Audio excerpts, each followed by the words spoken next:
target saya hanya ingin membantu sebanyak mungkin anak-anak itu bisa berprestasi baik aja, itu target saya.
Kebetulan anak-anak saya mereka senang atletik dan suami saya memang orang atletik gitu. Jadi akhirnya ya saya terpaksa harus mengantar mereka ke lapangan gitu. Dan teman saya yang mantan atletik juga zaman dulu itu, seperti Carolina itu, nah dia mengusulkan pada saya untuk udah ikut penataran pelatih aja katanya. Ya akhirnya saya coba dan alhamdulillah bisa lulus gitu. Saya ingin juga gitu jadi pelatih, karena waktu sebelum pindah ke Jakarta itu saya di Bandung sempat melatih berenang gitu. Jadi sebagai pelatih berenang saya udah juga. Nah terus ya akhirnya pindah ke Jakarta, ya saya ingin juga jadi pelatih atletik, saya coba gitu.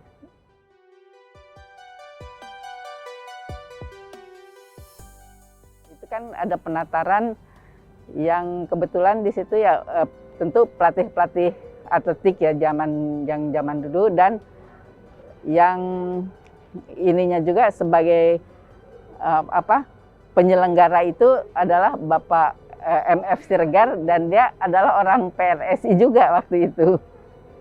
Cuman dia di dinas olahraga juga waktu itu gitu. Jadi ya dia sampai bertanya, ya, kenapa kamu pindah katanya gitu.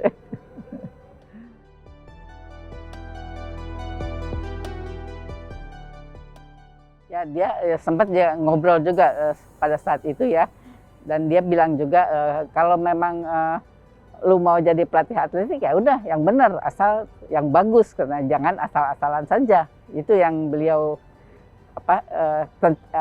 terapkan kepada saya gitu. Jadi ya saya ingat selalu itu.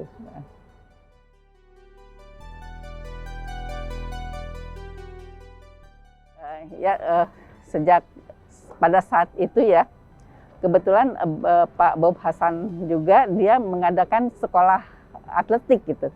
Jadi kalau nggak salah MTR 72 itu. Nah, jadi setelah mereka lulus dari sekolah itu tidak ada klub gitu. Jadi mereka belum tahu mau ke klub mana. Akhirnya beliau bilang, ya udah kalian yang lulus pelatih itu saya bikinkan satu klub dengan nama Fajar Mas Murni. Nah, masuk di situ dan latih anak-anak yang lulusan sekolah MTR 72 itu gitu. Banyak. Mungkin saat itu mungkin masih ada cuma hanya 6-7 orang, tapi sekarang udah ada sampai 12 orang gitu, atletik sampai sekarang masih ada di klub itu.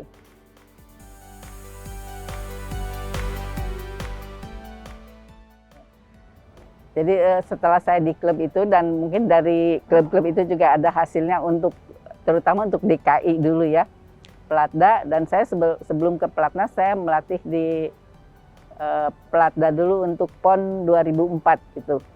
Nah kebetulan atlet saya sprint, tapi sprint jauh 400, 200, 400, dan dia mendapat medali emas waktu itu. Nah, terus 2005 saya ditawarin jadi asisten nomor sprint 100-200, dan saya ikut 2005, 2006, dan akhirnya 2007 saya dipercaya untuk megang tim pelatnas. 2007 itu zamannya Suryo Agung gitu. Ya.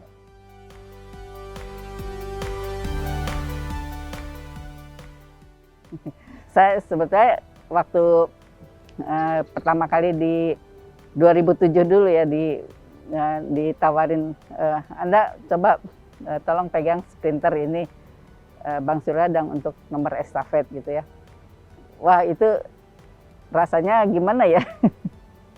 Jadi, waduh, tanggung jawabnya besar, terus ininya juga jadi ada rasa bangga juga bisa ikut melatih itu.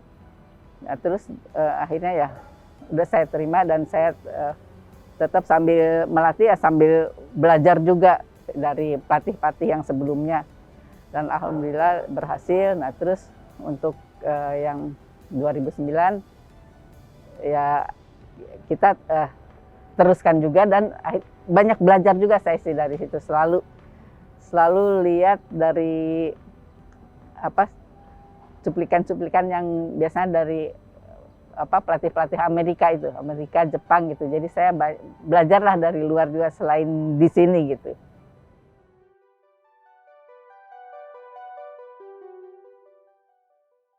Saya kira nggak ada batasannya ya, nggak ada batasan waktu. Jadi kalau kita mau lebih baik ya tetap kita harus belajar lagi gitu.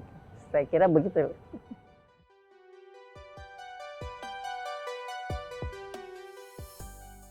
Jadi itu memang kan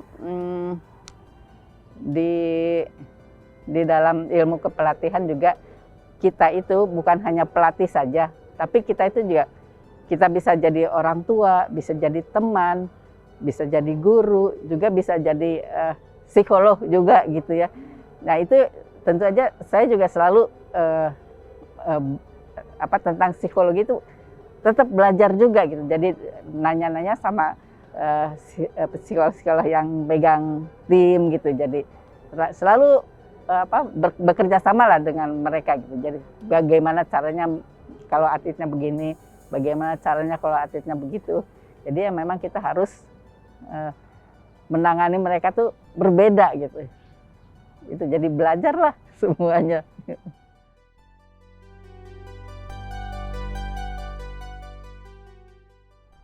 Ada yang bandel. Itu aja.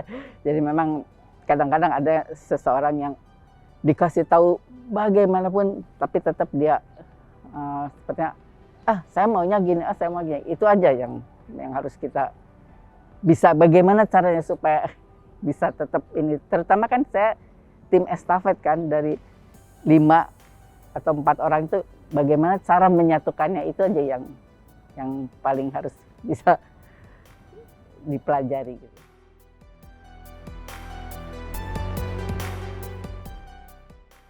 Ya, jadi ya saya memang kadang-kadang ada juga perasaan gitu ya, tapi kan tetap kita harus menunjukkan ke mereka tuh bahwa kita nggak marah, nggak benci, nggak itu. Ya itu aja. Jadi gimana ya, ngatur diri sendiri aja gitu. Itu memang harus bisa gitu. Jadi ya itu belajar menahan amarah. Ya itu jadi ya kita jadi ajak bercanda aja gitu. Jadi kalau kita memang udah kesal-kesal sedikit gitu, ya sedikit lah melenceng sedikit gitu dari latihan dengan bercanda apa gimana gitu. Jadi memang kayaknya itu lebih ini sih daripada kita marah-marah gitu.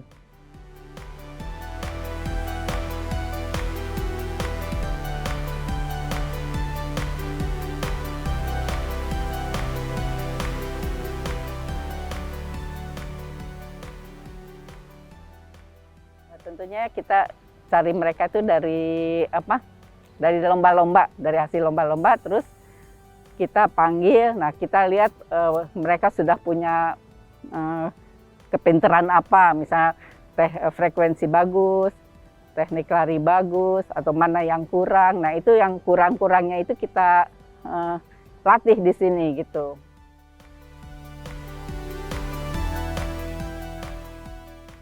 Biasanya kita motivasi dulu, terus mungkin kita cek juga gitu, kita lihat ke belakang apa yang kurang, apa yang salah, nah itu yang kita perbaiki nantinya, biasanya begitu.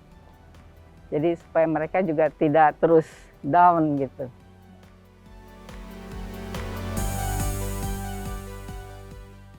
Dilihat dari teknik, nomor satu teknik mereka, dan terus tentu kecepatannya, frekuensi mereka. Jadi kalau memang dia punya frekuensi dan teknik yang bagus, nah itu pasti hasilnya bisa bagus gitu.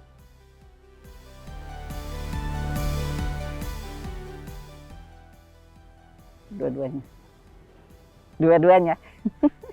Yang terakhir ini, yang juara dunia pernah gitu. Jadi dari hasil dia kejuaraan pelajar kalau tidak salah di Papua ya, saya lihat videonya, dia udah punya lari begitu. Jadi tekniknya udah bagus dan dia punya frekuensi bagus.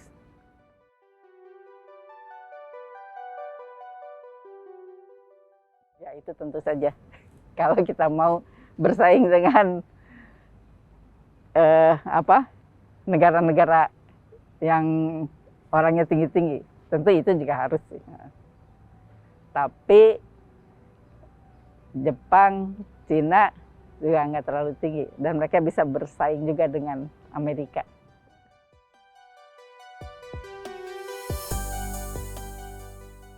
Jadi ya itu memang kita dari daerah juga ya. Saya kira kita harus banyak keliling daerah lah untuk mencari atlet-atlet yang seperti itu, karena kalau kita nunggu saja mungkin susah juga ya. Jadi nggak akan bisa dapat banyak gitu. Jadi kita harus banyak ke daerah mungkin. Gitu.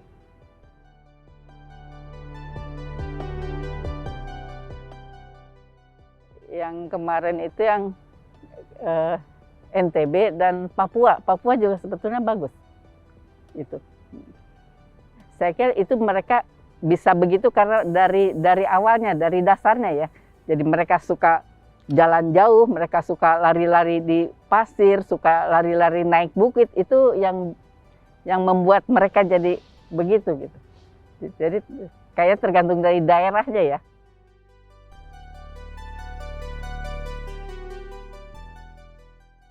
Ya saya kira di 3 besar lah bisa, itu harusnya bisa. Dan kalau kita punya tempat latihan sebaik mereka gitu ya, itu pasti bagus.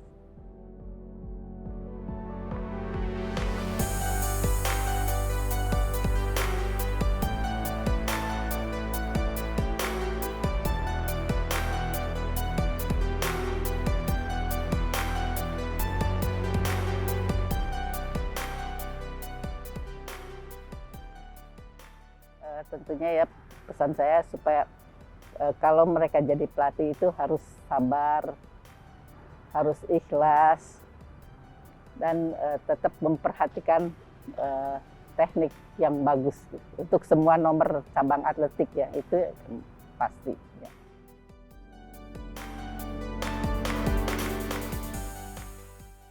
Ya, mereka yang sudah ada kan mereka juga sudah menghasilkan sprinter-sprinter bagus juga yang akhirnya dipanggil ke pelatnas. Saya kira mereka sudah cukup bagus juga.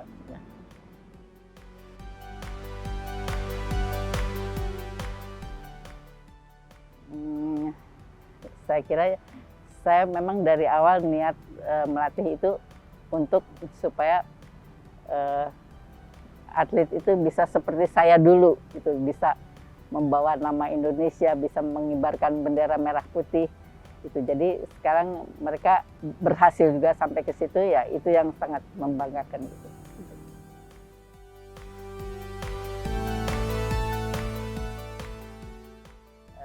Ya mungkin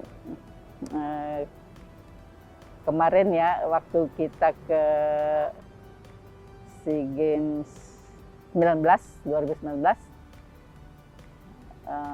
salah satu sprinter yang terbagus itu kan nggak boleh turun waktu itu karena kita mempersiapkan dia untuk Tokyo, jadi kan dekat sekali itu, jadi akhirnya diputuskan sama pengurus untuk tidak mengirimkan dia, tapi ternyata nggak jadi juga Tokyo karena pandemi ini, dan dia nggak berangkat ke sana. Sayang sekali sebetulnya sih itu aja, nggak apa-apa.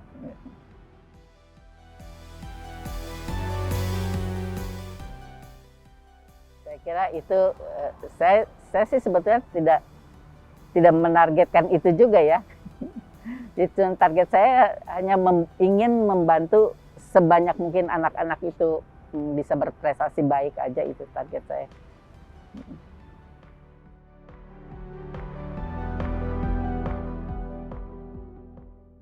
Ya sebetulnya memang udah agak lama saya ada syaraf kejepit di ini pinggang saya ke bawah itu, dan itu memang sangat ini juga sih membuat kalau terlalu lama berdiri jadi agak sakit ke kaki bawah gitu, jadi dan memang harus terapi terus gitu jadinya. Jadi ya saya pikir ya selain kondisi situasi ini juga sedang nggak bagus kan untuk orang tua seperti saya ya, jadilah saya lebih baik istirahat saja.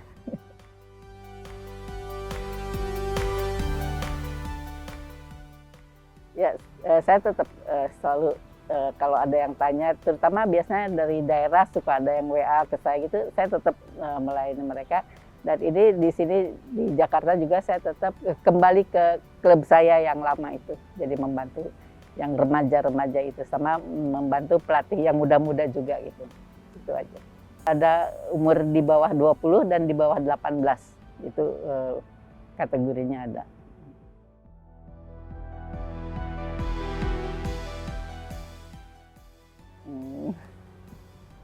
Makan yang bagus. Tetap jadi menjaga tentu istirahat, terus makan ya tidak berlebihan lah gitu, jadi tetap menjaga semuanya aja gitu.